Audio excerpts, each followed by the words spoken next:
சென்னை வாழ் அவத்தாண்டை முஸ்லீம் ஜமாத் கமிட்டி நிர்வாகம் சார்பாக கடந்த 3 நாட்களாக சிறப்பான முறையிலே நடைபெற்று வரும் இந்த சிறப்பான விழாவிலே தலைமை தாங்கிய கலந்து கொண்ட அவத்தாண்டை ஊர் நிர்வாகிகள், ஜமாத்தார்கள், தாய்மார்கள் மற்றும் இந்த சிறப்பான நிகழ்ச்சி அல்லாஹ்வுடைய மாபெரும் கிருபையால் சுமார் 4 நூற்றாண்டுகளாக இந்த ஊரிலே நடைபெற்று வருவதாக சொன்னார்கள்.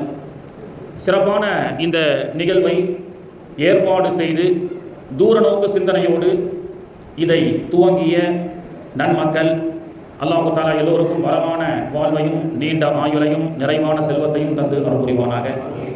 இந்த விழாவினுடைய துவக்கத்தில் இருந்து தற்பொழுது இறைவரடி சேர்ந்த மருவங்களுக்கும் அல்லாஹ் தஆலா உயர்ந்த சொர்க்கத்தை நசீபாக்கி தருவானாக. கலந்து கொண்டிருக்கக்கூடிய நமக்கும் குடும்பத்தார்களுக்கும் அனைவர்களுக்கும் ஹஜ்ஜினுடைய உம்ராவுடைய நசீபை அல்லாஹ் தஆலா தந்து அருள் புரிவானாக. இங்கிருந்து தமிழகம் தாண்டி தெலுங்கானா, ஆந்திரா போன்ற பல மாநிலங்களிற்கு வியாபாரத்திற்காக சென்ற வியாபாரிகளாக இந்த ஊர் மக்கள் இருந்தாலும் செல்லக்கூடிய பல ஊர்களிலெல்லாம் பள்ளிவாசல் மதரசாவுடைய மேம்பாட்டு சிந்தனையோடு தாங்கள் வியாபார நோக்கத்திற்காக சென்றாலும் தாங்கள் இருக்கின்ற பகுதிகளிலே பள்ளிவாசலுடைய மேம்பாட்டு பணிகள், மார்க்க சம்பந்தப்பட்ட மதரசா உருவாக்குவது போன்ற சிறப்பான நிகழ்வுகளை இந்த அவத்தாண்டை ஜமாத் சாத்திகள் செய்து கொண்டிருக்கின்றார்கள். அல்ஹம்துலில்லாஹ். பொதுவாக ஊர் மக்கள் எல்லாம் இது போன்று ஒன்று கூடி மார்க்கம் சம்பந்தமாக, உலகம் சம்பந்தமான, வியாபாரம் சம்பந்தமான எல்லா விஷயத்திலும் ஒரு தனக்கென்று ஒரு கலந்துரையாடல்கள் செய்து இருப்பது என்பது இந்த நிகழ்ச்சி ரொம்ப சிறப்பாக அமையப்பெற்றிருக்கிறது. கண்ணியத்திற்குரியவர்களே, எனக்கு ஹஜ்ரத் அவர்கள் கொடுத்த தலைப்பு உலக கல்வியும் ஆখিরাத்துடைய கல்வியும். பொதுவாக இன்றைய உலக கல்வி என்பது மனப்பாடம் செய்து அதை அப்படியே ஒப்பிக்கக்கூடிய ஒரு அமைப்பாகத்தான் இன்றைக்கு கார்ப்பரேட் கல்வி நிறுவனம் இருந்து கொண்டிருக்கின்றது. அல்லாஹ்வுடைய மாபெரும் அருளால் அப்பொழுதெல்லாம் திண்ணை மதரசாக்களிலே ஓதி வந்து அதிகம் படிக்காமல் நாம் வியாபாரத்தை மட்டுமே மூலதனமாக கொண்டு நம்முடைய பேச்சு திறமை, நம்முடைய திறமைகளை கொண்டு சிறப்பான முறையிலே சுமார் 40 ஆண்டுகளாக நம்முடைய சமூகம் இப்போ ஒரு 10 வருடமாக வேண்டுமானால் கல்வியில் ஒரு மேம்பாடு, முன்னேற்றம், டாக்டர், இன்ஜினியர்கள் எல்லாம் உருவாக்கப்பட்டாலும் ஒரு 10 வருஷத்துக்கு முன்பு வரை சுமார் 30-40 ஆண்டுகளாக இன்றெல்லாம் நாம் ஒரு தலை நிமிர்ந்து ஒரு தொழில் அதிபர்களாக, ஒரு வியாபாரிகளாக பல பகுதிகளில் இருந்து கொண்டிருக்கின்றோம் என்று சொன்னால் அல்லாஹ் தஆலா நமக்கு கொடுக்கப்பட்ட திறமை, பேச்சு திறமை. எனக்கு முன்பதாக அனுபவத்தால் முன்னேறி வந்த சென்னை மொபைல்ஸ் நிறுவனர் அண்ணன் அவர்கள் சிறப்பான முறையிலே வியாபாரம் சம்பந்தப்பட்ட விஷயத்தை எல்லாம் சொல்லிக் கொடுத்தார்கள். ஆனால் இன்றைய படிப்பு இதெல்லாம் பல அனுபவங்கள் நமக்கு சொல்லப்படக்கூடிய நிறைய பாடங்கள் உண்டு. ஆனால் இன்றைய இருக்கக்கூடிய பிள்ளைகளுக்கு பிரசன்ட் ஆஃப் மைண்ட் என்பது இல்லை, தூரநோக்கு சிந்தனை என்பது இல்லை, லட்சியம் என்பது இல்லை. அண்ணன் கோச்சிக்க கூடாது, ஒரு மொபைலில் ஒரு 10 GB ரீசார்ஜ் பண்ணி கொடுத்தா அது மட்டுமே இன்னைக்கு பிள்ளைங்க இதுதான் உலகம் அப்படின்னு வாழ்ந்து கொண்டிருக்கக்கூடிய ஒரு காலமாக இருந்தது. முன்பெல்லாம் 90களில் 80களில் வாழ்ந்த மக்களுக்கெல்லாம் 70 கிட்ஸாக இருக்கட்டும், 60 கிட்ஸாக இருக்கட்டும், எல்லோருக்கும் ஒரு லட்சியம் என்று ஒன்று உண்டு. அந்த காலகட்டத்தில் நம்முடைய அத்தா அம்மா ரொம்ப கஷ்டப்பட்டாங்க. அந்த கஷ்டத்தை எல்லாம் நம்ம போக்கி நம்ம வெளிநாட்டுக்கு போகணும், நம்ம நல்ல வியாபாரம் செய்யணும் அப்படின்னு சொல்லி ஒரு முயற்சியோடு நாம் எல்லாம் முன்னெடுத்து வியாபாரத்தை சிறப்பான முறையிலே செய்து ஒரு சொந்த வீடு என்றும் நம்மை ஊரை விட்டு நம்ம ஏழை என்ற ஒரே காரணத்தினால் புறக்கணிக்கப்பட்ட அந்த சமூகத்திற்கு நம்ம சொந்த பந்தங்களுக்கு மத்தியிலே தலை நிமிர்ந்து வாழ வேண்டும் என்ற ஒரு லட்சிய உணர்வுகள் எல்லாம் 90களில் 80களில் இருந்தது. ஆனால் இன்னைக்கு இருக்கக்கூடிய 2K கிட்ஸ் என்று சொல்லக்கூடிய 2000க்கு பிறகு பிறந்த பிள்ளைகளுக்கு லட்சிய உணர்வு என்பது இல்லை. லட்சியத்தோடு வாழ வேண்டும் என்பதையும் நம்முடைய மார்க்கம் நமக்கு சொல்லிக் கொடுக்கிறது. இன்றைய பிள்ளைகளுடைய திறமை என்பது எப்படி என்றால் எக்ஸாம் காப்பி மாதிரி எதை மனப்பாடம் பண்றாங்களோ அப்படியே கிளிப்பிள்ளை மாதிரி ஒப்பிக்கிறது தான் இன்னைக்கு பிள்ளைகளுடைய படிப்பும் அப்படித்தான் இருக்கிறது. A² = B² படிக்கிறான், பாட்டனி படிக்கிறான், ஜுவாலஜி படிக்கிறாங்க, எல்லாம் சிறப்பான முறையில் படிக்கிறாங்க. உலக கல்வியும் படிக்க வேண்டும். மறுமையினுடைய கல்வியை பற்றி பேச வந்த ஹஜ்ரத் உலக கல்வியை படிக்கக்கூடாதுன்னு சொல்வாருன்னு எதிர்பார்க்கக்கூடாது. நல்ல சிறப்பான முறையில் படிக்க வேண்டும். IASகளாக, IPSகளாக, இன்னும் தொழில் அதிபர்களாக வாழ்க்கையில் முன்னேறி வர வேண்டும். என்றாலும் அந்த பிள்ளைகளுக்கு லட்சிய உணர்வையும், அந்த பிள்ளைகளுக்கு உண்டான அறிவையும், அந்த பிள்ளைகளுக்கு உண்டான முன்னேற்ற பாதையை சொல்லக்கூடக்கூடிய நல்ல செய்திகளையும், அந்த பிள்ளைகளுக்கு உண்டான ஒழுக்கத்தையும் இஸ்லாமிய மார்க்கம் மட்டுமே சொல்லிக் கொடுக்கும். இந்த மார்க்கத்தோடு, இந்த மார்க்க ஒழுக்கத்தோடு, இந்த மார்க்க கல்வியோடு உங்களுடைய பிள்ளைகளை நீங்கள் உலக கல்வியில் படித்துக் கொடுத்தால் அவர்கள் சிறப்பான முறையிலே வளருவார்கள். அதிராம்பட்டினம் என்ற ஒரு குக்கிராமம், இஸ்லாமியர் வாழக்கூடிய ஒரு பகுதி. ஒரு 50 ஆண்டுகளுக்கு முன்பதாக அதிராம்பட்டினத்திலே திண்ணை மதரசாவிலே ஓதி அதிராம்பட்டினம் காதர் மொய்தீன் காலேஜில் படித்து மேல் படிப்புக்காக பிரான்சுக்கு MBA படிப்பதற்காக ஒரு இளைஞர் செல்கிறார். அந்த இளைஞர் பிரான்சிலே ஒரு யூனிவர்சிட்டியிலே சேர்ந்து படித்துக் கொண்டிருக்கின்றார். அப்பொழுது பிரான்சிலே முஸ்லிம்கள் பெயர் அளவில் மட்டும் முஸ்லிம்களாக இருந்தார்கள். சக மாணவர்கள் எல்லாம் இஸ்லாமிய பெயர் வைத்திருக்கின்றார்கள். ஆனால் முழுக்க முழுக்க மேற்கத்திய கலாச்சாரம், தொழுகை இல்லை, குர்ஆன் என்று சொன்னால் என்னவென்றே தெரியாது. What is the father name of prophet Muhammad ஸல்லல்லாஹு அலைஹி வஸல்லம் அப்படின்னு சொல்லி இன்னைக்கு பிள்ளைகளிடத்தில் கேட்டு பார்த்தா நிறைய பேருக்கு தெரியுமானே தெரியாது. இப்போ அந்த மாதிரி இருக்கப்பட்ட ஒரு சூழல்ல அதிராம்பட்டினம் என்ற ஒரு குக்கிராமம் தஞ்சாவூர் அன்றைய தஞ்சாவூர் மாவட்டமாக இருந்த அந்த ஊரிலிருந்து அங்கே மத்த மதரசாவிலே பயின்று மார்க்க கல்வியோடு உலக கல்வி படித்து MBA படிப்பதற்காக பிரான்சுக்கு சென்ற அவர் அங்கே இருக்கக்கூடிய இஸ்லாமிய சக நண்பர்களுக்கெல்லாம் இந்த மார்க்கத்தை சொல்லிக் கொடுத்தார். குளிப்பு கடமை என்று சொன்னால் என்ன என்பதை சொல்லிக் கொடுத்தார். தொழுகையை கற்றுக் கொடுத்தார். ஒரு கட்டத்திலே பிரான்சினுடைய அந்த யூனிவர்சிட்டியிலே அந்த மாணவர்களுக்கெல்லாம் குர்ஆனை போதித்து 10 மாணவர்கள் 15 மாணவர்கள் என்று அந்த யூனிவர்சிட்டியிலே ஒரு ஜமாத்து தொழுகையை ஆரம்பித்தார்.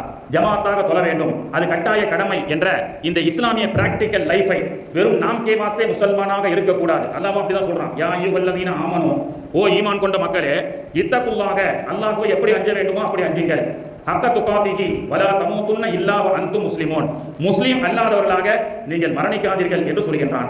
அல்லாஹ் அழைப்பது அப்துல் காதரை, அப்துல் ரஹ்மானை, அசதுல்லாவை, ஆயிஷாவை, ஃபாத்திமாவை. யா அய்யுஹல்லதீன ஆமனூ என்றால் ஈமான் கொண்டவர்கள் என்றுதானே அர்த்தம். ஆனால் அந்த ஆயத்தை முடிக்கும் பொழுது அல்லாஹ் என்ன சொல்லுவான், வலா தமூதுன்ன இல்லா வ அன்தும் முஸ்லிமூன், நீ மௌத்தாகும் போது முஸ்லிமா மௌத்தாகு. हमारा रेशन कार्ड में मुसलमान, हमारा पासपोर्ट में मुसलमान, என்னுடைய பாஸ்போர்ட்ல முசல்மான், என்னுடைய எல்லா சான்றிதழ்களிலும் முசல்மான் என்று நான் சொல்லிக் கொண்டால் அது அல்லாஹ் தஆலா முசல்மானாக ஏற்றுக்கொள்வதில்லை. முஸ்லிம் என்று சொன்னால் அல்லாஹ் தஆலா ஒரு குவாலிட்டியை எதிர்பார்க்கின்றான். முஸ்லிம் என்று சொன்னால் யார்? குறைந்தபட்சம் கலிமாவை சொல்லியதற்கு பிறகு அருள்மறையை பார்த்து ஓத தெரிய வேண்டும். அருள்மறையை குர்ஆனை பார்த்து ஓத தெரிய வேண்டும். அவர்கள் தான் இஸ்லாமியர்கள். அப்படி அருள்மறையை பார்த்து ஓத தெரியவில்லை, ஃபேஸ்புக்கை பார்த்தால் தெரிகிறது. எல்லா அப்ளிகேஷன் சம்பந்தப்பட்ட எல்லா ஞானங்களும் எல்லா பிள்ளைகளும் 3 வயது பிள்ளைகள் உட்பட 60 வயசு ஆள் வரைக்கும் எல்லா அப்ளிகேஷனும் தெரிகிறது. ஃபேஸ்புக் தெரிகிறது, இன்ஸ்டாகிராம் தெரிகிறது, அதை கையாளக்கூடிய முறைகள் தெரிகிறது. அவர்கள் LKG படித்தாலும் சரி அல்லது PhD படித்தவர்களாக இருந்தாலும் சரி, இதுவெல்லாம் விதிவிலக்கு அல்ல. மொபைலை பற்றி தெரிந்து கொள்வதற்கு, அதை கையாளுவதற்குண்டான எல்லா திறமைகளையும் LKGயிலிருந்து PhD படிக்கிற வரைக்கும் எல்லா தர மக்களும் அதை கையாளக்கூடிய அறிவு இருக்கின்றது. ஆனால் அல்லாஹ் தஆலா 114 அப்ளிகேஷனை குர்ஆனிலே வைத்திருக்கின்றானே. சூரத்து தௌபாவை அல்லாஹ் வைத்திருக்கின்றான். சூரத்துல் ஃபாத்திஹாவில் தொடங்கி மினல் ஜின்னத்தி வன்னாஸ் வரை அல்லாஹ் தஆலா 114 அப்ளிகேஷனை வைத்திருக்கின்றானே. அந்த 114 அப்ளிகேஷன் என்ற அந்த அத்தியாயங்களை திறந்து இந்த உலகத்தில் பார்ப்பதற்கு நேரமில்லை. அப்படியே அல்லாஹ் கொடுத்த இந்த அமானித வாழ்க்கையை அவன் வாழ்ந்து மடிந்து விட்டால் நாளைக்கு கியாமத் நாளிலே அல்லாஹ் சொல்கின்றான், வமன் அஅரத அன் திக்ரி ஃபஇன்ன லஹு மஈஷத்தன் லன்கா, உலகத்தில் தன் இஷ்டப்படி வாழ்பவர்களுக்கு நெருக்கடியான வாழ்க்கையை கொடுப்போம். வயோமல் கியாமத்தி ஆமா, இன்னும் கியாமத் நாளிலே சிலர்களை கண்ணு தெரியாத குருடர்களாக எழுப்புவோம். கால ரப்பி லிமா அஷர்தனி ஆமா வகது குன்து பஸீரா, இறைவா உலகத்திலே எனக்கு கண் பார்வையை நன்றாக தெரிந்ததே, இப்பொழுது மஹ்ஷர் மைதானத்திலே என்னுடைய பார்வையை அகற்றிய காரணம் என்ன என்று அந்த மனிதன் கேட்பான். அப்பொழுது அல்லாஹ் சொல்லுவான், அதத்துக்கு ஆயாத்துனா ஃபனசீதஹா, என்னுடைய ஆயத்துகள் உனக்கு வந்ததே, உனக்கு ஏறெடுத்து பார்ப்பதற்கு நேரம் இல்லையா? 50 ஆண்டுகள் 60 ஆண்டுகள் நான் அமானிதமான அந்த வாழ்க்கையை கொடுத்தேனே, என்னுடைய அருள்மறையை திறந்து நீ வாழ்நாளிலே ஒரு முறை கூட பார்க்கவில்லை. எனவே வாழ்நாளிலே அருள்மறையை திறந்து பார்க்காத கண் எனக்கு தேவையில்லை என்பதற்காகத்தான் உன்னுடைய கண்ணை நான் பறித்தேன் என்று மஹ்ஷர் மைதானத்திலே நடைபெறக்கூடிய அந்த செய்தியை பற்றி அல்லாஹ் தஆலா குர்ஆனிலே சொல்லி காட்டுகின்றான். இப்படி அதிராம்பட்டினத்தில் பிறந்த ஒரு வாலிபர் அங்கே மக்தப் மதரசாவிலே ஓதி அவர் காதர் மொய்தீன் என்ற ஒரு கல்லூரியிலே படித்து MBA படிப்பதற்காக லண்டனுக்கு பிரான்சுக்கு சென்று அங்கே இருக்கக்கூடிய பிள்ளைகளுக்கெல்லாம் அலிஃப் பா தா என்று இஸ்லாமிய மக்களுக்கெல்லாம் பாடம் நடத்தி அந்த யூனிவர்சிட்டியில முதல்ல ஜமாத்தை நடத்துகின்றார். ஜும்மா நடக்கிறது. இதுதான் பிரான்சுடைய பள்ளிவாசலுடைய ஜமாத்தின் துவக்கம். இன்று பிரான்சில் 1500க்கும் மேற்பட்ட பள்ளிவாசல்கள் அங்கே உருவாகி இருக்கிறது. தமிழகத்திலே சேர்ந்த ஒரு கிராமத்தை சேர்ந்த அதிராம்பட்டினத்திலே ஓதிய ஒரு மாணவர் மேற்படிப்புக்காக அவர் MBA படிக்க சென்றாலும் இங்கே போதிக்கப்பட்ட அந்த மார்க்கம் என்பது அவரை எங்கே வரை தூண்டிவிட்டது? பிரான்சில் வாழ்ந்த வெஸ்டர்ன் கலாச்சாரத்திலே மாற்றி ஒரு புரட்சி செய்து இன்று 1500க்கும் மேற்பட்ட பள்ளிவாசல் பிரான்சிலே உருவாவதற்கு அதிராம்பட்டினத்திலே இருந்து சென்ற ஒரு வாலிபர் காரணமாக ஆனார் என்று சொன்னால் அந்த ஒரு சிறப்பு உங்களுக்கும் உண்டு. செல்லக்கூடிய வெஸ்டர்ன் கலாச்சாரத்தோடு நாம் ஒன்றி வாழ வேண்டும் என்று அவர் நினைக்கவில்லை. மாறாக இந்த கலாச்சாரத்துக்கு மத்தியிலே மாணவி அவர்கள் போதித்த அந்த மார்க்கத்தை போதிக்க நினைத்தார். இதுதான் சாதனை. அதுபோன்றுதான் நீங்களும் ஆந்திராவுக்கு செல்கிறீர்கள், பல ஊர்களுக்கு செல்கிறீர்கள். பள்ளிவாசலுடைய வாடகை இல்லாத மக்கள் கூட்டி கிடந்த பள்ளிவாசலை எல்லாம் திறந்து இந்த ஊர் மக்களுக்கு அந்த சிறப்பு உண்டு. அந்த பள்ளிவாசலை சிறப்பான முறையில் நீங்கள் எடுத்து சிறப்பாக நடத்தி கொண்டிருக்கின்றீர்கள். அல்லாஹ் தஆலா இன்னும் வளமாக இந்த ஊரை மையமாக வைத்து இன்னும் பல ஊர்களில் மார்க்கம் ஒளிரக்கூடிய பாக்கியத்தை அல்லாஹ் தஆலா தருவானாக.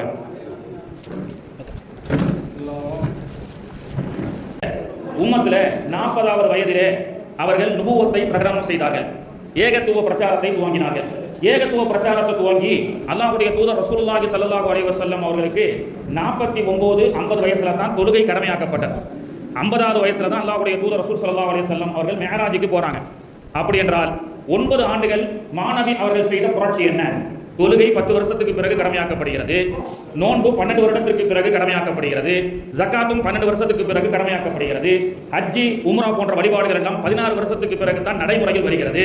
அப்படி என்றால் 41 வயதிலிருந்து 49 வயது வரை கிட்டத்தட்ட 9 ஆண்டுகள் 10 ஆண்டுகள் மாணவி அவர்கள் இந்த சமூகத்தில் செய்த புரட்சி என்ன? குர்ஆன் செய்த புரட்சி என்ன?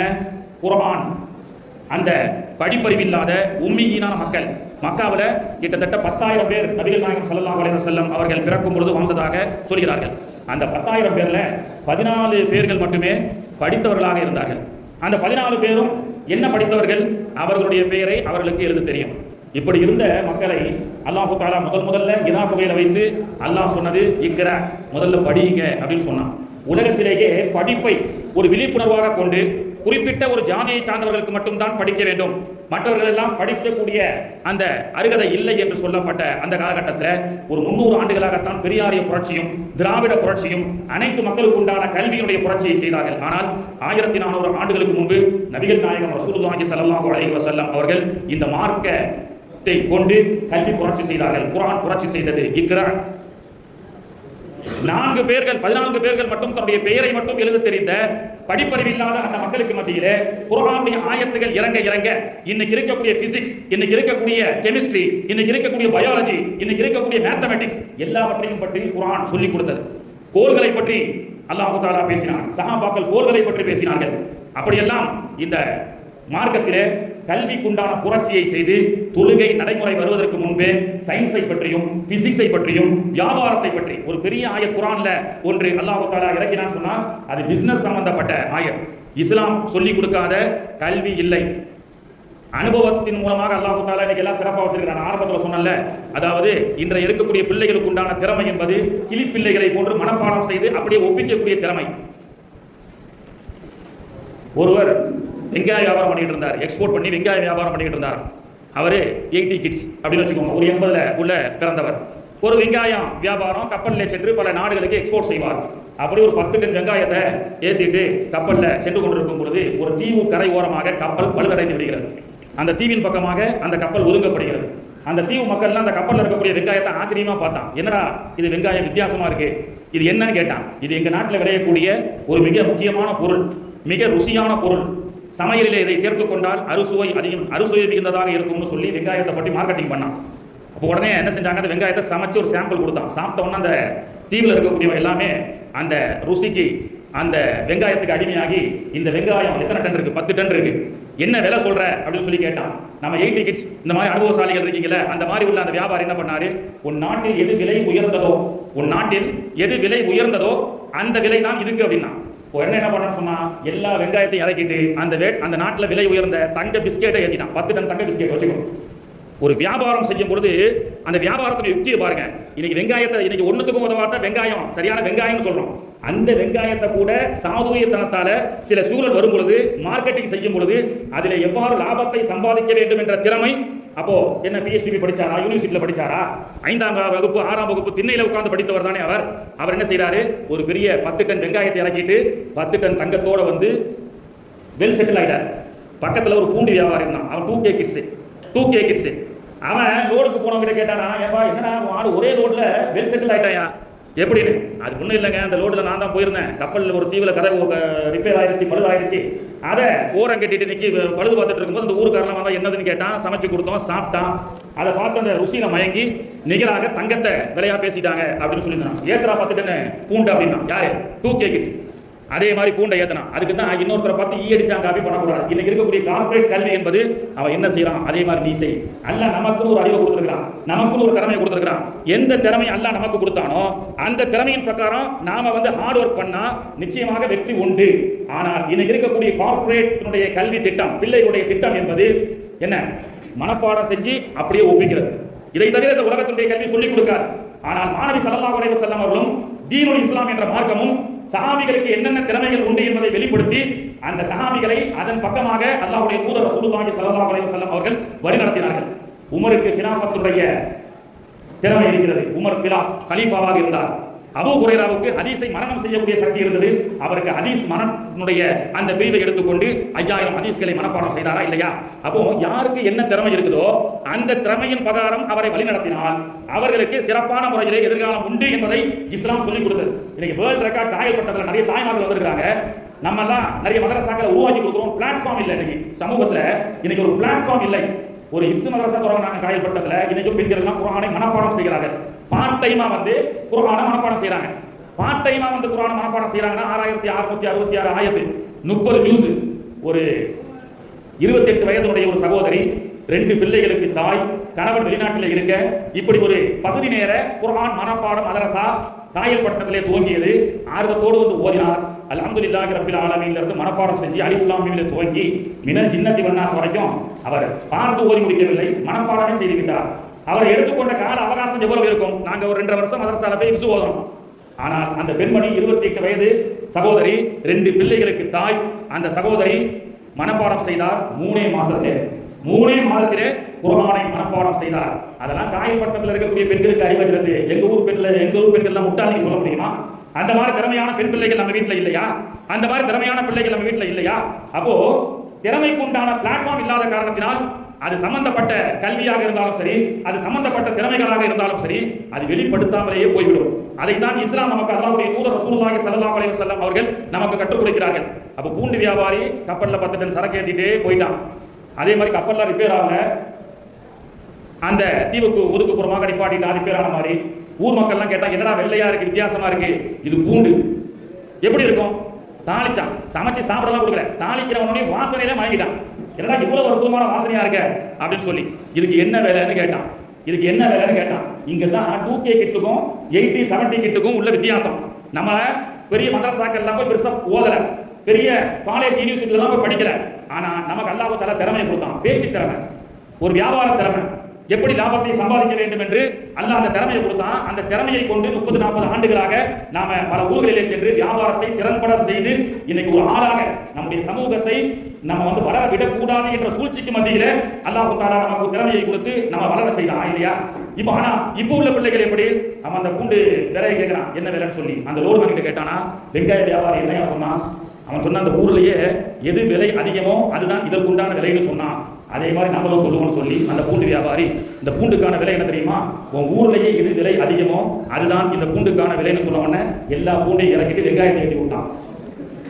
எல்லா பூண்டையும் இறக்கிட்டு என்ன செஞ்சிட்டான்? அதனால தான் திட்டும் போது அட வெங்காயமே ஒன்றும் தெரியலையான்னு நம்ம திட்டுறோம்.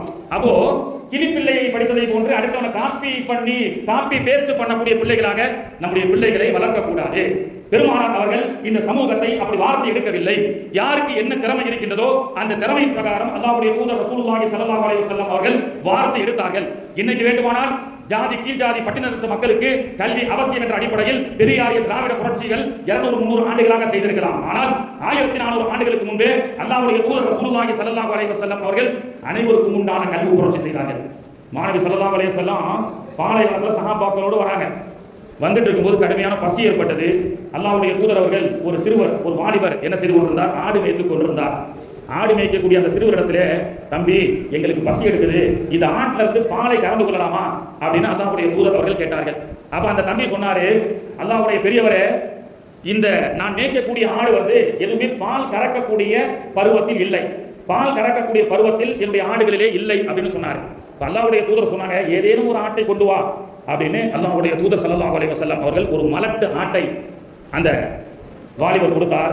மலட்டு ஆட்டிலே அல்லாஹ்வுடைய தூதர் ரசூலுல்லாஹி ஸல்லல்லாஹு அலைஹி வஸல்லம் அவர்கள் மடுவின் பக்கமாக கையை வைத்தார்கள். என்ன ஆச்சரியம், மடு கீழே வந்தது, பால் கறந்தது. கறக்காத மலட்டு ஆட்டிலிருந்து அல்லாஹ்வுடைய தூதர் ரசூலுல்லாஹி ஸல்லல்லாஹு அலைஹி வஸல்லம் அவர்கள் கறக்கக்கூடிய அந்த விஷயத்தை பார்த்து அந்த ஆடு மேய்த்துக் கொண்டிருக்கப்படக்கூடிய அந்த இடையர் அவர் ஆச்சரியமாக பார்த்தார். வழக்கத்தை விட அதிகமான லிட்டர் பால் கறக்கப்பட்டது. சஹாபாக்கள் எல்லாம் குடித்தார்கள். அல்லாஹ்வுடைய தூதர் ஸல்லல்லாஹு அலைஹி வஸல்லம் அவர்கள் அந்த வாலிபர் இடத்துல, தம்பி ரொம்ப சந்தோஷம், எங்களுக்கு எல்லாம் பசியார பால் கிடைக்க செய்த, ஆடு கொடுத்து உதவிய உனக்கு மிக்க நன்றி, உனக்கு என்ன வேணுமோ கேள் அப்படின்னு அல்லாஹ்வுடைய தூதர் ஸல்லல்லாஹு அலைஹி வஸல்லம் அவர்கள் கேட்டார்கள். அல்லாஹ்வுடைய தூதர் கேட்கறதுக்கும் நமக்கு வித்தியாசம் இருக்கு. என்ன வேணுமோ கேளு நம்மளால சொல்ல முடியுமா? அல்லாஹ் ஸல்லல்லாஹு அலைஹி வஸல்லம் ஒரு வீட்டுக்கு வராங்க, ரொம்ப சந்தோஷமா இருக்கிறேன், ஆயிஷா அம்மா கிட்ட கேட்டாங்க, ரொம்ப சந்தோஷமா இருக்கேன் ஆயிஷா, என்ன வேணுமோ கேள். அந்த வார்த்தை நம்ம கேட்க முடியுமா? வீட்டில் ஒரு 10 பவுன் என்ன ஆச்சு, பட்ஜெட் எங்கே இருக்கிறோம், பக்ரீத் வருது, இந்த புடவை வேணும், இந்த இது வேணும்னு சொன்னா என்ன வேணுமோ கேளுன்னு நம்மளால கேட்க முடியாது. சராசரி ஒரு குடும்ப தலைவராக ஒரு சின்ன எல்கேஜி பையன் கேட்க முடியாது. அப்புறம் சென்னை மொபைல் சன்ன கடை போட்டு பெரிய பில்ல வச்சிருவாங்க. அவ என்ன வேணுமோ கேளுன்னு சராசரி மக்களாக இருக்கக்கூடிய நாம நம்ம குடும்பத்தில் கேட்க முடியாது. ஆனா கேட்கணும், மனைவி பிள்ளை இடத்துல கேட்கணும். திடீர்னு 10 பவுன் நகை வேணும்னு அந்த அம்மா வீட்டம்மா சொல்லிட்டாங்கன்னு சொன்னா அதுக்கு அல்லாஹ் கொடுத்த ஒரு ஆப்ஷன் இன்ஷா அல்லாஹ் நமக்கு இருக்கா இல்லையா? இன்ஷா அல்லாஹ் இந்த காலேஜில் படிக்கணும்னு பையன் ஆசைப்படுறாரு, அது பட்ஜெட் எங்கேயோ போகுது, கவலைப்படாதீங்க, இன்ஷா அல்லாஹ் சொல்லுங்க, சூரத்துல் வாக்கியாவை ஓத சொல்லுங்க, இந்த கமிட்மெண்ட்டை மார்க்கத்துடைய கமிட்மெண்ட்டை செய்ய சொல்லுங்க, உங்க கமிட்மெண்ட்டை அல்லாஹ் பார்த்துப்பான். சூரத்துல் வாக்கியா மகரிப் பிறகு யார் ஓதுவாங்களோ ஃபாக்கத்தன் அபதா லா துஸிபுஹு ஃபாக்கத்தன் அபதா அப்படின்னு சொன்னாங்க. மன் கர சூரத்துல் வாக்கியா ஃபீ குல்லி லைலத்தின், ஒவ்வொரு இரவும் யார் சூரத்துல் வாக்கியாவை ஓதுவாங்களோ லா துஸிபுஹு ஃபாக்கத்தன் அபதா, அவருக்கு ஒருபோதும் அபதான்னு சொன்னா என்றென்றும் அவருக்கு வறுமையே வராது அப்படின்னு சொன்னாங்க அல்லாஹ்வுடைய தூதர் ஸல்லல்லாஹு அலைஹி வஸல்லம் அவர்கள். அப்படி அந்த ஆடு மேய்த்து கொண்டிருந்த அந்த அவர் அல்லாஹ்வுடைய தூதருடைய அந்த அதிசய அந்த நிகழ்வை பார்ப்பதற்கு பிறகு இப்போ அல்லாஹ்வுடைய தூதர் ஆயிஷா அம்மா என்ன கேட்டாங்க, அல்லாஹ்வுடைய தூதர் என்ன வேணுமோ கேளுங்கன்னு சொல்லும்போது ஆயிஷா அம்மா சொன்னாங்க, என்னுடைய பாவத்தை மன்னிக்கிறதுக்காக துஆ செய்யுங்கன்னாங்க. நம்ம ஆயிஷா மாதிரி இல்லை, நம்ம வீட்டு ஆயிஷா மாதிரி இல்லை, என்னுடைய பாவத்தை மன்னிக்கிறதுக்காக அல்லாஹ்வுடைய துஆ செய்யுங்கன்னாங்க. அல்லாஹ்வுடைய தூதர் அவர்கள் அல்லாஹும்ம அஃபிர்லி ஆயிஷான்னு ஆயிஷா அம்மாவுக்காக துஆ செஞ்சாங்க. அந்த மாதிரி அல்லாஹ்வுடைய தூதர் வந்து என்ன வேணுமோ கேள்வி கேட்டா அம்ம சாயில ஃபலா தன்ஹர், நபியே உங்களிடத்தில் என்ன கேட்டாலும் உம்மத்தினர்களுக்கு இல்லை என்று சொல்லாதீர்கள். நபி ஸல்லல்லாஹு அலைஹி வஸல்லம் அவர்களுக்கு அல்லாஹ் சொன்ன ஹுக்கும், ரசூலுல்லாஹ் இடத்துல கேட்டா கொடுத்தாங்க, எதுவாக இருந்தாலும் சரி. அப்ப அல்லாஹ்வுடைய தூதர் கேட்கிறாங்க, தம்பி என்ன வேணும் அப்படின்னு சொல்லி. அந்த ஆடு மேய்த்து கொண்டிருந்த அந்த இடையர் வாலிபர் சொன்னார், எது கேட்டாலும் கொடுப்பீங்களா? எது கேட்டாலும் கொடுப்பேன். அப்படி என்றால் இந்த மலட்டு ஆட்டில இருந்து பால் கறக்கும் பொழுது ஏதோ வாயில் முணுமுணுத்தீர்களே, அந்த துஆவை எனக்கு கற்றுக் கொடுங்கள்னு கேட்டார். பெருமானார் அவர்கள் 10,000 திர்கம் அல்ல, எத்தனை திர்கம்கள் கேட்டாலும் கொடுத்திருக்கலாம், அவருக்கும் மார்க்கம் தெரியாது. ஆனால் பாலைவனத்தில் ஒட்டகத்தை வைத்துக் கொண்டிருந்த ஒரு இளைஞர் அல்லாஹ்வுடைய தூதரிடத்தில் கேட்கப்பட்டது என்ன ஃபார்முலா, என்ன ஃபார்முலா, அந்த ஃபார்முலா எனக்கு கற்றுக் கொடுங்கன்னு கேட்டார். மடுவை அறுத்து இறைச்சியாக சாப்பிடுவதை விட ஒரு மாட்டிலிருந்து பால் கறந்து சாப்பிட வேண்டும் என்ற அந்த சிறப்பான திறமையை அந்த ஆடி மேய்க்கக்கூடிய இடையருக்கு அல்லாஹ் தஆலா கொடுத்திருந்தான். பெருமானார் அவர்கள், தம்பி உன்னுடைய அறிவாற்றலுக்கு நீங்கள் எல்லாம் மாடு மேய்க்க கூடாது அப்படின்னு சொல்லி, அந்த ஆடு மேய்க்க கூடாது என்று சொல்லி எல்லா ஆட்டையும் ஒப்படைத்து தன்னோடு அல்லாஹ்வுடைய தூதர் ரசூலுல்லாஹி ஸல்லல்லாஹு அலைஹி வஸல்லம் அவர்கள் அந்த அரும்பு மீசை முளைக்கக்கூடிய அந்த பருவத்தில் இருக்கக்கூடிய அந்த சிறுவரை அழைத்து சென்று குர்ஆனை கற்றுக் கொடுத்தார்கள். குர்ஆனை கற்றார்கள். எப்படிப்பட்ட ஞானம் தெரியுமா? இன்னைக்கு பிள்ளைகளுக்கு 10th +2 மதரசாக்கு வர நேரம் கிடையாது, அஜ்ரத்து பப்ளிக் எக்ஸாம், பிள்ளைகள் விழுந்து விழுந்து படிக்கிறாங்க காலையில இருந்து நைட் வரைக்கும். இன்னைக்கு ரிசல்ட் வரப்போகுது, இன்னைக்கு +2 ரிசல்ட் வந்துருச்சா, வருமா வராதான்னு வந்துருச்சு, இன்னைக்கு வந்துருச்சு. இன்னைக்கு வந்த ரிசல்ட்ல காலையில இருந்து நைட்டு வரைக்கும் விழுந்து விழுந்து படிக்கக்கூடிய பிள்ளைகளுடைய மார்க்கையும் பாருங்க. அதே போன்று மதரசாவில் பார்ட் டைமா ஓதிக்கிட்டே இன்னைக்கு பசங்க படிக்கிறாங்க. மகரிப் பிறகு ஒரு வாத்தியார் வருவார், ஒரு ½ அன் அவர் பிசிக்ஸ் பயாலஜி மேக்ஸ் எடுத்துட்டு போயிடுவார். முழுக்க முழுக்க குர்ஆன் மட்டும் மனப்பாடம் பண்ணுவார். பார்ட் டைமா 10th, பார்ட் டைமா +2 படிக்கிறார். அதில் பார்த்தா பார்ட் டைமா கொஞ்ச நேரம் மட்டும் 24 மணி நேரத்தில் 20 மணி நேரம் குர்ஆனோடு தொடர்பு இருந்து 4 மணி நேரம் மட்டும் குறைச்சலாக அந்த பாடத்தை படிக்கக்கூடிய மாணவர்கள் 90%, 95%.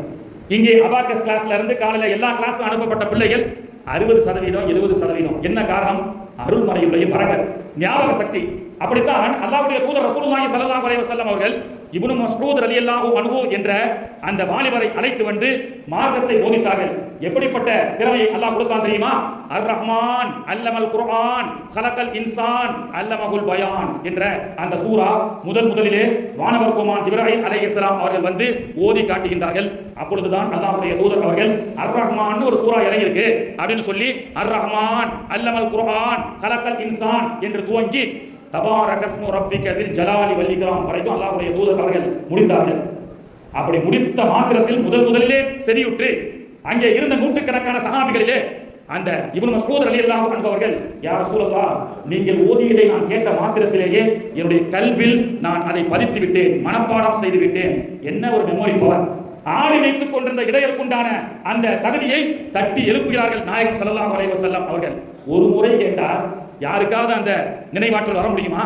குர்ஆனுடைய பரக்கத்தை கொண்டு திரும்ப எழுந்திருச்சு ஒரு முறை நாயகத்துடைய கிராத்தை கேட்டதற்கு பிறகு அடுத்து அர் ரஹ்மான் அல்லமல் குர்ஆன் கலக்கல் இன்சான் தபாரகஸ்மு ரப்பிக தில் ஜலாலி வல் இக்ராம் என்று ஓதி காண்பிக்கப்பட்ட ஒரு மிகப்பெரிய திறமைசாலியை மாணவி ஸல்லல்லாஹு அலைஹி வஸல்லம் அவர்கள் உருவாக்கிய சமுதாயம் அல்லவா?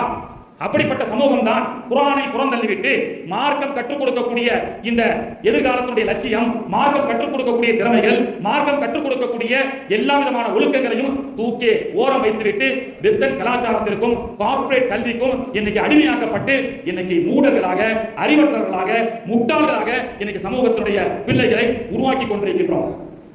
ஒரு 4-5 வருஷத்துக்கு முன்பதாக ஜசீரா பத்திரிகையிலே வந்த ஒரு செய்தி. ஒரு தாய் தன்னுடைய கணவன் இழந்து விட்டால் சிங்கிள் பேரண்டாக இருந்து ஒரு 9 வயது பையனை வளர்க்கிறார். அல்லாஹ்வுடைய தூதர் ஸல்லல்லாஹு அலைஹி வஸல்லம் அவர்கள் சொன்னாங்க, ஒரு கணவனோ மனைவியோ வாழ்க்கையிலே இடையில் சிறு வயதிலேயே ஒரு கணவன் இறந்து விட்டாலோ அல்லது மனைவி இறந்து விட்டாலோ இந்த தம்பதிகள் பிள்ளைகளுடைய எதிர்காலத்திற்காக தன்னுடைய உணர்வுகளை கட்டுப்படுத்திக் கொண்டு சிங்கிள் பேரண்டாக இந்த உலகத்திலே ஒழுக்கமாக வாழக்கூடியவர்களுக்கு சொர்க்கம் உண்டு என்று சொன்னார்கள் அல்லாஹ்வுடைய தூதர் ரசூலுல்லாஹி ஸல்லல்லாஹு அலைஹி வஸல்லம். விலை மதிக்க முடியாத ஒரு சொர்க்கத்தை நல்லொழுக்கமுள்ள ஒரு சிங்கிள் பேரண்ட்டுக்கு, பிள்ளைகளுடைய ஒழுக்கத்திற்காக, பிள்ளைகளுடைய பாசம் தவறிவிடுமோ என்பதற்காக, பிள்ளைகள் வழிகட்டி விடுவார்களோ என்பதற்காக ஒரு பெண் கணவன் இல்லாமல் ஒரு 30 வயதிலிருந்து வேறு எந்த திருமணமும் செய்யாமல் ஒழுக்கமாக இருந்து ஒரு ஆண் பிள்ளையோ பெண் பிள்ளையோ நல்ல முறையில் வளர்த்தால் அவளுக்கு சொர்க்கம் உண்டு என்று சொன்னார்கள் நாயகம் ரசூலுல்லாஹி ஸல்லல்லாஹு அலைஹி வஸல்லம். இருந்தாலும் திருமணம் முடிக்க அனுமதி உண்டு, அது வேற விஷயம். ஓவன் மஸ்கட்டிலே அது போன்றுதான் 9 வயது மகன் இருக்கக்கூடிய நிலையிலே அந்த அம்மாவுக்கு 30 வயசு, கணவன் இறந்து விட்டார். அந்த பையனை நல்ல முறையில் வளர்க்க வேண்டும் என்று படிக்க வைத்தார். பொதுவாக வயசானதற்கு பிறகு பிள்ளைகளிடத்திலிருந்து பெற்றோர்கள் எதிர்பார்க்கக்கூடிய, முதியவர்கள் எதிர்பார்க்கக்கூடிய விஷயம் என்ன? ராமநாதபுரத்தில் ஒரு 10 ஏக்கர் இடம் வாங்கித்தான் யாரும் யோசிப்பாங்களா, கேட்பாங்களா? இல்ல, ஹஜ்ஜுக்கு அனுப்பி வைக்கணும். அல்லாஹ் அந்த கடமையை நம்முடைய பெற்றோர்களுக்கு அவர்கள் ஆசைப்படக்கூடிய அந்த கடைசி காலத்தில் முதிய வயசுல ஹஜ்ஜுக்காக உம்ராவுக்காக அனுப்பி வைக்கக்கூடிய அந்த லட்சியத்தையாவது பிள்ளைகள் நிறைவேற்றி வைக்க வேண்டும். அப்படிதான் அந்த அம்மாவும் பையனை நல்லா படிக்க வச்சு அந்த அம்மாவுக்கு என் புள்ள சம்பாதிச்சு என்ன ஹஜ்ஜுக்கு அழைத்து செல்ல வேண்டும் என்று அந்த அம்மாவுக்கு ஆசை. அவரும் நன்றாக படித்தார். படித்து முடித்ததற்கு பிறகு அந்த அம்மாவிடத்தில் அவர் ஹஜ்ஜுக்கான பேக்கேஜ் டிக்கெட்டை கொடுத்து அந்த அம்மா ஃப்ளைட்டில் போவதற்காக இமிகிரேஷன்லாம் முடிஞ்சு ஃப்ளைட்டில் ஏறுறாங்க மஸ்கட் ஏர்லைன்ஸில். அங்கே மகன் மஸ்கட் ஏர்லைன்ஸுடைய பைலட்டாக உருவாகி இருக்கிறார்.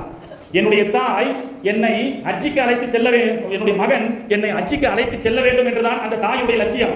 ஆனால் அதையும் தாண்டி நான் பைலட்டாக உருவாகி ஒரு 10 அடிக்கடி மோட்டிவேஷன் ஸ்பீச்சில் சொல்றது உண்டு, ஆட்டோ டிரைவர்களாக, கால் டாக்ஸி டிரைவர்களாக இருக்கக்கூடிய ஜெனரேஷன் இன்றோடு ஒழியட்டும். டிரைவிங்ல இன்ட்ரெஸ்ட் இருக்கா? பைலட் ஆகி நாடா போ. ஒவ்வொருத்தருக்கும் ஒரு இன்ட்ரெஸ்ட்டுங்க. சில பசங்க டிரைவிங்லேயே தான் இருப்பான், பைக் சாலையை கூட ஓட்டிகிட்டே இருப்பான், கார் ஓட்டணும்னு ஆசைப்படுவான். இந்த ஃபீல்டுக்கு வராதீங்க. எந்த ஃபீல்டை விரும்பினாலும் உங்களுக்கு திறமை இருந்தாலும் செல்லுங்கள். அதை லக்ஸரியாக உங்களுடைய அந்த கனவுகளை அமைத்துக் கொள்ளுங்கள் என்பதுதான் இஸ்லாமும் நமக்கு சொல்லிக் கொடுக்கிறது. ஆனால் அவர் பைலட்டாக இருந்து என்னுடைய அம்மாவை ஹஜ்ஜுக்கு அழைத்து செல்ல வேண்டும், அந்த விமானத்தை நானே ஓட்ட வேண்டும் என்று அவர் அந்த சம்பவத்தை அல் ஜசீரா பத்திரிகையில் எழுதும் பொழுது அந்த தாய் சக பேசஞ்சர் இடத்தில் சொன்னார், யார் தெரியுமா, நான் ஹஜ்ஜுக்காக செல்கின்றேன் ஆஜிகளே, இந்த பிளைட்டை ஓட்டக்கூடியது என்னுடைய மகன். ஈன்ற பொழுதும் பெரிதுவக்கும் தன் மகனை சான்றோன் என கேட்ட தாய் அப்படின்னு சொல்லுவாங்க. பல கோடி ரூபாய் நம்முடைய தாய் தந்தைக்கு நான் சம்பாதித்து கொடுக்காவிட்டாலும் ஊர் மக்கள் எல்லாம் இன்னாருடைய பிள்ளை இந்த பேர் வாங்கியிருக்கின்றது என்ற அந்த லட்சியத்தை இந்த பிள்ளைகளுக்கு கற்றுக் கொடுக்க வேண்டும். மாணவி அவர்கள் நிறைய நம்ம என்ன செய்யறோம், நம்ம நமக்கும் படிப்புக்கும் சம்பந்தம் இல்லாத நம்மளாம் என்ன படிச்சோம்னு சொல்லி இன்னைக்கு அதுவும் ஒரு எப்படி இஸ்லாமியர்கள் அவர்களுக்கும் படிப்புக்கும் சம்பந்தம் இல்லை, இஸ்லாமியர்கள் எதையுமே கண்டுபிடிக்கிறேன் தான் இன்னைக்கு உலகம் எல்லாம் பேசப்பட்டு கொண்டிருக்கின்றது. ஆனால் த ஃபாதர் ஆஃப் ஃப்ளையிங் மிஷின், முதல்ல ஃப்ளைட்டை கண்டுபிடித்து பறந்தவர் அப்பாஸ் இப்னு ஃபிர்னாஸ். அல்லாஹ் குர்ஆன்ல சொல்றான்ல, அதோட ஃபார்முலா என்ன? அவலம் யரவு இலத்தைரி ஃபௌகஹும் சாஃபாத்தின் வயகபில் மா யும்சிகுஹுன்ன இல்லா ரஹ்மான். வானத்தில் சிறகடித்து பறக்கக்கூடிய பறவையை நீங்கள் பார்க்கவில்லையா அப்படின்னு அல்லாஹ் சிந்திக்க சொல்றான். அந்த பறவையை ஃபார்முலாவாக வச்சு அப்பாஸ் இப்னு ஃபிர்னாஸ் தான் ஃப்ளைட்டை கண்டுபிடிக்கிறார். சி நேவிகேஷன், கடல் சார்ந்த வழித்தடங்களை அமைத்தவர் Ahmad ibn Majid. The father of surgery Abu al Qasim Zahrawi, the father of optical Ibn al Haytham என்று இப்படியே அடுக்கிக் கொண்டே செல்லலாம். மேக்ஸ் அல்ஜிப்ரா வரை இந்த சமூகத்திற்கு கல்வியை கற்றுக் கொடுத்தது. கல்வி என்றால் என்னவென்றே தெரியாமல் இருக்கப்பட்ட இந்த சமூகத்திலே கல்வியை கற்றுக் கொடுத்தது இஸ்லாம் மட்டும்தான். அதை எதை கொண்டு ஃபார்முலாவாக இந்த சமூகம் கல்வியை பெற்றது? குர்ஆனை ஃபார்முலாவாக கொண்டுதான் இந்த கல்வியை பெற்றது. அந்த குர்ஆனை, அந்த வறுமையுடைய கல்வியை ஓர வைத்துவிட்டு நாம் உலக கல்வி எவ்வளவு படித்தாலும் அது நமக்கு குறைவே. கண்ணியத்திற்குரியவர்களே, ஆக அல்லாஹ்வுடைய தூதர் ரசூலுல்லாஹி ஸல்லல்லாஹு அலைஹி வஸல்லம் அவர்கள் இந்த உலகத்திற்கு கல்வியை கொடுத்தார்கள், குர்ஆனுடைய வேல்யூவை கற்றுக் கொடுத்தார்கள். இன்னைக்கு ஸஅத் இப்னு அபீ வக்காஸ் ரலியல்லாஹு அன்ஹு இன்னைக்கு இருக்கக்கூடிய டெக்னிக்கல் அண்ட் டெக்னாலஜி இதற்கெல்லாம் ஃபார்முலா அல்லாஹ்வுடைய தூதர் ரசூலுல்லாஹி ஸல்லல்லாஹு அலைஹி வஸல்லம். உஹத் யுத்தத்தில் ஸஅத் இப்னு அபீ வக்காஸ் ரலியல்லாஹு அன்ஹு அவர்கள் எதிரிகளோடு போர் செய்கிறார்கள். எதிரிகளோடு போர் செய்யும் பொழுது அவர்களிடத்தில் 7 அம்பு இருந்தது. 7 அம்பு தான் இருந்தது. அல்லாஹ்வுடைய தூதர் அவர்கள் ஸஅத் இப்னு அபீ வக்காஸுடைய அம்பை நேராக்குவானாக அப்படின்னு துஆ செய்றாங்க. ஸஅத் இப்னு அபீ வக்காஸ் வில்லிலிருந்து அம்பை எறிகின்றார்கள். 7 அம்பு இருந்தால் எத்தனை தான் போகணும்? 7 தான் போகணும்.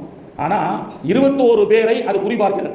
21 பேரை 7 அம்பை வைத்திருந்த அந்த ஸஅத் இப்னு அபீ வக்காஸுக்கு எப்படி 21 அம்பாக மாறியதுன்னு சொன்னா, அல்லாஹ்வுடைய தூதர் ஸல்லல்லாஹு அலைஹி வஸல்லம் அவர்கள் ஸஅத் இப்னு அபீ வக்காஸுடைய வில்லிலிருந்து புறப்படக்கூடிய அம்பை அல்லாஹ் நேராக்குவானாக அப்படின்னு சொன்னாங்க.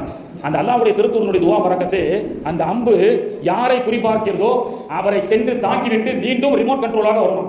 இந்த ரிமோட் கண்ட்ரோலுடைய ஃபார்முலா இருக்குல்ல, அல்லாஹ்வுடைய தூதர் ஸல்லல்லாஹு அலைஹி வஸல்லம் அவர்கள் உஹதிலே நிகழ்த்தி காட்டுகின்றார்கள்.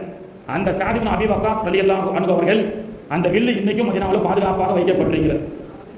அந்த ஸஅத் இப்னு அபீ வக்காஸ் ரலியல்லாஹு அன்ஹு அவர்கள் தான் மதீனாவிலிருந்து அல்லாஹ்வுடைய தூதருடைய காலத்திற்கு பிறகு சைனாவுக்கு வந்தாங்க. சைனால இன்னைக்கு குவான்சோ என்ற இடத்திலே ஸஅத் இப்னு அபீ வக்காஸ் ரலியல்லாஹு அன்ஹு அவர்கள் அடக்கம் செய்யப்பட்டிருக்கின்றார்கள். வில்லிலிருந்து புறப்படக்கூடிய அம்பு அது ஒரு ரிமோட் கண்ட்ரோல். எதை நோக்கி எரிகின்றோமோ அதை நோக்கி செல்கிறது ரிமோட். இந்த ரிமோட்டுடைய ஃபார்முலாவை ஸஅத் இப்னு அபீ வக்காஸ் ரலியல்லாஹு அன்ஹு அவர்களுக்கு அல்லாஹ் அற்புதமாக கொடுத்தான். மாணவியுடைய துஆ பரக்கத்தை கொண்டு அந்த டெக்னாலஜி, டெக்னிக்கல் அண்ட் டெக்னாலஜி இன்னைக்கு சைனா உலகத்தில் முதலிடம். ஸஅத் இப்னு அபீ வக்காஸ் ரலியல்லாஹு அன்ஹு அவர்கள் அங்கே வாழ்ந்து கொண்டிருக்கின்றார்கள் அல்லவா, அந்த வாழக்கூடிய வரக்கத்தை கொண்டுதான் உலகத்திலே டெக்னிக்கல் அண்ட் டெக்னாலஜியில சைனா முதலிடத்தில் இருக்கிறது. எந்த ஃபார்முலாவாக எடுத்துக்கொண்டாலும் அந்த அனைத்து கல்வியுமே மதீனாவிலிருந்து புறப்பட்டது என்பதை நாம் மாற்று கருத்து சொல்ல முடியாது. ஆனால் அப்படிப்பட்ட இந்த மார்க்க கல்வியினுடைய அந்த வேல்யூகளை நாம் தெரியாமல் இருந்து கொண்டிருக்கின்றோம். கண்ணியத்திற்குரியவர்களே, அல்லாஹ்வுடைய தூதர் ஸல்லல்லாஹு அலைஹி வஸல்லம் உடைய சபையிலே ஒரு பெண்மணி வருகின்றார்கள். அல்லாஹ்வுடைய தூதர் இடத்துல கேட்கின்றார்கள், யா ரசூலல்லாஹ், எனக்கு ஒரு நல்ல மணமகனை பார்த்து திருமணம் முடித்து வையுங்கள் அப்படின்னு சொல்றாங்க. சஹாபாக்களுடைய சபையிலே ஒரு பெண்மணி அல்லாஹ்வுடைய தூதர் இடத்துல, யா ரசூலல்லாஹ், எனக்கு ஒரு நல்ல மாப்பிள்ளையை பார்த்து திருமணம் முடித்து வையுங்கள் என்று சொல்ல, அல்லாஹ்வுடைய தூதர் ஸல்லல்லாஹு அலைஹி வஸல்லம் அவர்கள் அப்படியா அப்படின்னு கேட்கக்கூடிய நேரத்தில் ஒரு வாலிப சஹாபி எந்திரிச்சு, யா ரசூலல்லாஹ், தாங்கள் விரும்பினால் அந்த பெண்ணை நான் மனம் முடித்துக் கொள்ளவா அப்படின்னு கேட்டாங்க. அப்ப ஸல்லல்லாஹு அலைஹி வஸல்லம் சொன்னாங்க, ஒரு பெண்ணை திருமணம் முடிக்க வேண்டும் என்றால் மகர் கொடுக்க வேண்டும். உன்னிடத்தில் என்ன மகராக இருக்கிறது என்று கேட்டார்கள். அப்போ அவர் என்ன செய்யறாரு? பாக்கெட்லாம் பார்க்குறாரு, ஒண்ணுமே இல்லை. இந்த காலத்தில் இருந்தால் பாக்கெட்ல காசு இல்லாதாலும் கூகுள் பே செக் பண்ணு, ஃபோன் பே செக் பண்ணு, அக்கௌண்ட் செக் பண்ணி எவ்வளவு இருக்குன்ற மாதிரி, யா ரசூலல்லாஹ், பாக்கெட்ல ஒண்ணும் இல்லை, வீட்டில் ஏதாவது இருந்தா பார்த்து எடுத்துட்டு வரவான்னு சொல்லி போறாரு. போய் வீட்டில் எல்லாமே தேடுறாரு, ஒரு திர்கம் ஒரு தினார் கூட அவரிடத்தில் இல்லை. யா ரசூலல்லாஹ், ஃபோன் பேலையும் காசு இல்லை, ஜீரோ பேலன்ஸ், கூகுள் பேவும் ஜீரோ பேலன்ஸ் அப்படின்னு சொல்ற மாதிரி எங்கேயுமே இல்லை யா ரசூலல்லாஹ். அப்படி என்றால் உனக்கு திருமணம் முடிக்க தகுதி இல்லை, உட்காருன்னு சொன்னாங்க. இருந்தாலும் அவர் தலையை சொரிஞ்சிட்டு நிற்கிறார். சாயங்காலம் வாலிபரை பற்றி பேச சொல்லியிருக்கிறாங்க. அந்த வாலிபருடைய உணர்வை அல்லாஹ்வுடைய தூதர் அவர்கள் புரிந்து கொண்டார்கள். அவர் என்ன சொல்றாரு? தலையை சொரிஞ்சுக்கிட்டு, இந்த காலத்தில் பொண்ணை தேடி போனாலே கிடைக்க மாட்டேங்குது, தேடி வந்து ஒரு பெண்ணு எனக்கு யாராவது திருமணம் முடிச்சு வைங்கன்னு யாரும் சொல்ல கேட்கிறாங்களே, ஏதாவது கொஞ்சம் பார்த்து செய்யுங்க அப்படின்ற மாதிரி அல்லாஹ்வுடைய தூதருடைய அந்த தர்பாரிலே பவ்யமாக நிற்கிறாங்க. அல்லாஹ்வுடைய தூதர் அவர்கள் கேட்டாங்க, உன்னிடத்துல காசு பணம் இல்லை என்றாலும் நீ குர்ஆனை கற்றிருக்கிறாயா? குர்ஆன்ல எத்தனை சூரா மனப்பாடம்னு கேட்டாங்க. அல்லாஹ்வுடைய தூதர் அவர்களே, எனக்கு இன்னென்ன அத்தியாயங்கள் மனப்பாடம்னு சொன்னாங்க. அப்படி என்றால் இந்த அத்தியாயத்தை அந்த பெண்ணுக்கு கற்றுக் கொடு, அதை நீ கற்றுக் கொடுக்கக்கூடிய மகராக இருக்கட்டும்னு சொன்னாங்க. இப்படி ஒரு ஆப்ஷன் இருக்கும்போது ரொம்ப நல்லதா போச்சு. அதற்கு பவுன் விற்கிற விலைக்கு எனக்கு குழுவல்லா சூறா தெரியும், அதை நான் கற்றுக் கொடுத்து மகனாக ஆக்கிக் கொள்ளலாமான்னு நமக்கு ஒரு டவுட் வருது. இந்த டவுட் ஏன் தெரியுமா வருது? இன்னைக்கு எல்கேஜிக்கு சிபிஎஸ்இ ஸ்கூல்ல 1 லட்சம் ரூபாய் 2 லட்சம் ரூபாய் இந்த 3 வயசு பிஞ்சு குழந்தைகளை நீங்க அந்த பள்ளிக்கூடத்தில் சேர்க்கிறீங்க. சேர்த்து ஒரு வருஷம் முடிஞ்ச உடனே அந்த 1 லட்சம் கொடுத்து சேர்க்கப்பட்ட அந்த சிபிஎஸ்இ ஸ்கூலோ அல்லது இன்டர்நேஷனல் ஸ்கூலோ அந்த பிள்ளைகளிடத்துல 3 வயசு 4 வயசு பிள்ளைகளிடத்துல என்னமா டீச்சர் கற்றுக் கொடுத்தாங்க? Johny Johny yes papa, eating sugar no papa, telling lies no papa, open your mouth ha ha ஹா. இதுக்கு எவ்வளவு தான்? 1 லட்சம் ரூபாய். ஜானி ஜானி எஸ் பாப்பாவுக்கு இருக்கக்கூடிய வேல்யூபிள் ஏன் அதற்கு 1 லட்சம் இருக்காது? சீட்டு வாங்குறதுக்கு லோக்கல் எம்எல்ஏ எம்பி பிடிச்சிருக்கிறேன் அப்படின்னு சொல்ல தெரியும். ஏனென்றால் சாதாரணமாக சொல்லி கொடுக்கக்கூடிய அந்த ஜானி ஜானி எஸ் பாப்பாவுக்கு இருக்கக்கூடிய வேல்யூபிள் என்ன? 1 லட்சம் கொடுத்திருக்கிறாங்க. ஆனால் அல்ஹம்துலில்லாஹி ரப்பில் ஆலமீன் இன்னா அன்ஸல்னாஹு ஃபீ லைலத்துல் கத்ர் குல் ஹுவல்லாஹு அஹத் மதரசால சும்மா கத்து கொடுக்கறதால அதனுடைய வேல்யூபிள் தெரியல. இந்த இடத்துல அல்லாஹ்வுடைய தூதர் ஸல்லல்லாஹு அலைஹி வஸல்லம் அவர்கள் 100 பவுன் அல்ல 150 பவுன் அல்ல உங்களுடைய பெண் பிள்ளைக்கு இடைக்கிணிகளாக நீங்கள் தங்கம் கொடுத்தாலும் எப்படி அருள்மறையை அந்த பிள்ளைக்கு கற்றுக் கொடுக்கவில்லை என்று சொன்னால் அது எத்தனை பவுன் கொடுத்தாலும் இதற்கு நிகர் ஆகாது என்பதை அல்லாஹ்வுடைய தூதர் ரசூலுல்லாஹி ஸல்லல்லாஹு அலைஹி வஸல்லம் அவர்கள் குர்ஆனுடைய அந்த வேல்யூபிளை அல்லாஹ்வுடைய தூதர் அவர்கள் கற்றுக் கொடுக்கின்றார்கள். கடைசியாக ஒரு செய்தியை சொல்லி முடிப்போம். அபு யூசுப் ரஹ்மஹுல்லாஹ் என்ற ஒரு மிகப்பெரிய இமாம் கூஃபா நகரத்துடைய ஆளுநராக பதவியேற்கின்றார்கள். ஆளுநராக ஜனாதிபதியாக பதவியேற்கின்றார்கள். அந்த பதவியேற்பு விழாவிலே பல அரசர்கள், பல நாட்டு மன்னர்கள், பல அதிகாரிகள் எல்லாம் அமர்ந்திருக்கின்றார்கள். விதவிதமான உணவுகள் எல்லாம் பரிமாறப்பட்டிருக்கிறது. பரிமாறப்பட்ட அந்த உணவை உண்ணுவதற்கு முன்பு அபு யூசுப் ரஹ்மஹுல்லாஹ் தேம்பி அழுகிறார்கள். பதவியேற்பு விழாவிலே வருங்கால ஜனாதிபதி ஏன் மகிழ்ச்சியான தருணத்திலே அவர் தேம்பி அழுகிறார் என்று அருகில் இருக்கக்கூடிய மக்கள் எல்லாம் கேட்கப்பட்ட போது கூஃபா தேசத்துடைய ஆளுநர் ஜனாதிபதி பதவியை ஏற்கக்கூடிய அபு யூசுப் சொன்னார் தன்னுடைய வரலாற்றை. நான் ஏன் இந்த சபையிலே அழுகின்றேன் தெரியுமா? ஒரு நாள் என்னுடைய தந்தை சிறு வயதிலேயே இறந்து விட்டார். என்னுடைய தாய் கஷ்டப்பட்டு தோபி வேலை வீடுக்கு துணிகளை சேகரித்து வந்து ஆற்றங்கரையிலே துவைத்து அயன் செய்து கொடுக்கக்கூடிய ஒரு கடினமான வேலையை செய்த ஒரு சாதாரண தோபியினுடைய மகன்தான் நான். அப்படி இருக்க நான் மதரசாவிலே சென்று அபு ஹனீஃபா ரஹ்மத்துல்லாஹி அலைஹிரத்திலே நான் பாடம் படித்தேன் என்னுடைய நேரங்கள் போக. அப்படி ஒரு நாள் என்னுடைய இமாம் அபு ஹனீஃபா ரஹ்மத்துல்லாஹி அலைஹிரத்திலே சென்று, இமாம் அவர்களே, உஸ்தாத் அவர்களே, எனக்காக துஆ செய்யுங்கள், கடுமையான வறுமை. என்னுடைய தாய் ஆற்றங்கரையிலே தந்தை இல்லாமல் சிங்கிள் பேரண்டாக இருந்து ஆற்றங்கரையிலே சென்று வீட்டில் இருக்கக்கூடிய அழுக்கு துணிகளை எல்லாம் கூஃபா தேசத்தினுடைய வீதியிலே சென்று வாங்கி துணி துவைத்து கொடுத்து அதில் வரக்கூடிய சொற்ப வருமானத்தில் தான் நாங்கள் வாழ்ந்து வந்தோம். ஆனால் இப்பொழுதோ என்னுடைய தாய் உடல்நிலை சரியில்லாமல் படுத்து விட்டார். எங்களுக்கு உணவுக்கு கூட வழி இல்லை. நாங்கள் உணவாக என்ன சாப்பிடுகின்றோம் தெரியுமா? வீட்டிலே சாப்பிட்டு விட்டு தூக்கி எறியக்கூடிய எச்சிகளை எல்லாம் என்னுடைய தாய் புறக்கி வந்து அதை தண்ணீரிலே கொதிக்க வைத்து நாங்கள் சாப்பிடக்கூடிய கடுமையான வறுமையில் இருக்கின்றோம் என்று அபு யூசுப் ரஹ்மத்துல்லாஹி அலைஹி அவர்கள் என்னுடைய ஆசிரியரிடத்திலே நான் அவ்வாறு சொன்னேன். வெளியில் இருக்கக்கூடிய எச்சி பாத்திரங்களை எல்லாம் கழுவி எச்சில்களை எல்லாம் புறக்கி வந்து அதை சாப்பிடக்கூடிய வறுமை கோட்டிலே இருக்கக்கூடிய எனக்காக துஆ செய்யுங்கள் ஹஸ்ரத்னு சொல்லி நான் அபு ஹனீஃபா ரஹ்மத்துல்லாஹி இடத்திலே சொன்னேன். அப்பொழுது அபு ஹனீஃபா ரஹ்மத்துல்லாஹி அலைஹி அவர்கள் சொன்னார்கள், அபு யூசுப், இப்ப வேண்டுமானால் நீ சாதாரண எச்சி இலையை பிறக்கி திறக்க சாப்பிடக்கூடிய ஒரு வறுமையில் இருக்கலாம். ஆனால் நீ கற்றுக்கொள்ளக்கூடிய குர்ஆனும் ஹதீஸும் உன்னை எந்த அளவுக்கு உயர்த்தும் என்று சொன்னால் ஒரு காலம் வரும் கூஃபா தேசத்தினுடைய மிகப்பெரிய அரசவையிலே உனக்கு விருந்து வைக்கப்படும் என்று சொன்னார்கள். அந்த துஆவை அல்லாஹ் கபூல் செய்தான். எச்சிலை புறக்கி சாப்பிடக்கூடிய இந்த அபு யூசுஃபுக்கு இந்த குர்ஆன் ஹதீஸினுடைய இந்த பரக்கத்தை கொண்டு அல்லாஹ் இந்த தேசத்தினுடைய அதிபராக ஆக்கினான் என்று அவர்கள் அந்த சரித்திரத்தை சொல்லி கண்ணீர் வடித்ததை நாம் பார்க்கின்றோம். எனவே லட்சியத்தோடு பிள்ளைகளை கற்றுக் கொடுத்து எதிர்காலக்கூடிய லட்சியத்தை பிள்ளைகளுக்கு நீங்கள் சொல்லிக் கொடுங்கள். நல்ல ஒழுக்கத்தை சொல்லிக் கொடுங்கள், அருள்மறையை சொல்லிக் கொடுங்கள். அதோடு அல்லாஹ் தஆலா உலக கல்வியிலும் சிறந்து விளங்கக்கூடிய பாக்கியத்தை நம் வீட்டு பிள்ளைகளுக்கு அல்லாஹ் தஆலா தந்து அருள் புரிவானாக. படிக்காத பாமர சமூகமாக இருக்கப்படக்கூடிய நம்முடைய சமூகம் இத்தோடு நிறுத்திக் கொண்டு எதிர்வரக்கூடிய காலகட்டத்திலே டாக்டர்களாக, ஐஏஎஸ், ஐபிஎஸ்களாக, சிறந்த நல்ல மக்களாக, தேர்ச்சி பெறப்படக்கூடிய நன்மக்களாக உருவாக வேண்டும். அல்லாஹ் தஆலா அத்தகைய பாக்கியத்தை எல்லா வீட்டு பிள்ளைகளுக்கும் அல்லாஹ் தஆலா தந்து எதிர்கால பிள்ளைகளை கண்குளிர்ச்சியான பிள்ளைகளாக அல்லாஹ் தஆலா வளரச் செய்வானாக. இன்று நீங்கள் செய்யக்கூடிய இந்த சிறப்பான பணியை தொன்று தொட்டு எதிர்வரக்கூடிய இந்த பிச்சிலங்களும் வாழையடி வாழையாக இந்த சிறப்பான நிகழ்வை நடத்தக்கூடிய பாக்கியத்தை அல்லாஹ் தஆலா தந்து அருள் புரிவானாக. நீண்ட ஆயுளையும் நிறைவான செல்வத்தையும் சரீர ஆஃபியத்தையும் செய்யக்கூடிய வியாபாரத்திலே மென்மேலும் அல்லாஹ் தஆலா பரக்கத்தையும் தந்து அருள் புரிவானாக. வாய்ப்பு நன்றி கூறி விடைபெறுகிறேன். வாஹர் தஅவானா அல்ஹம்துலில்லாஹி ரப்பில் ஆலமீன். அஸ்ஸலாமு அலைக்கும் வரஹ்மத்துல்லாஹி வபரகாத்துஹு.